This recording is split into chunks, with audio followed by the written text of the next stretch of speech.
बातमी राजकीय वर्तुळातली वंचित बहुजन आघाडीची आज संविधान महासभा होतीये।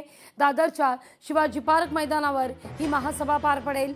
संविधान महासभेला वंचितचे अध्यक्ष प्रकाश आंबेडकर उपस्थित असतील, संबोधित करतील।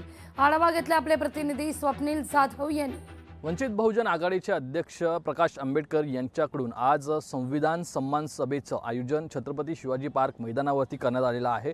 या मैदानावरती सर्व तयारी आता युद्ध पातळीवरती सुरू आहे। एकूणच आज मोठ्या संख्येने या ठिकाणी संविधान महासभेला कार्यकर्ते जमणार आहेत। अनेक लोक शेकडोच्या संख्येने हे मुंबईच्या दिशेने रवाना झालेले आहेत। मात्र या सर्वांसाठी विशेष व्यवस्था ही वंचितकडून करण्यात आलेली आहे। खरं तर प्रकाश आंबेडकर यांच्याकडून संविधान महासन्मान सभेचं आयोजन हे करण्यात आलेलं आहे। महाराष्ट्रामध्ये अनेक जिल्ह्यांमध्ये सुद्धा अशा प्रकारच्या सभा या झालेल्या आहेत। निवडणुकीदरम्यान संविधानावरती विशेष भर हा दिला जातो। संविधानाचं महत्त्व पटवून देण्यासाठी ही सभा आयोजित करण्यात आलेली आहे। मात्र इतर राजकीय विषयांवरती सुद्धा प्रकाश आंबेडकर यांच्याकडून भाष्य करण्यात येण्याची शक्यता आहे। मात्र मोठ्या संख्येने या सभेला उपस्थित राहणाऱ्यांसाठी खरं तर संविधानाचं महत्त्व काय आहे हे सुद्धा प्रकाश आंबेडकर हे समजावून सांगताना आपल्याला पाहायला मिळणार।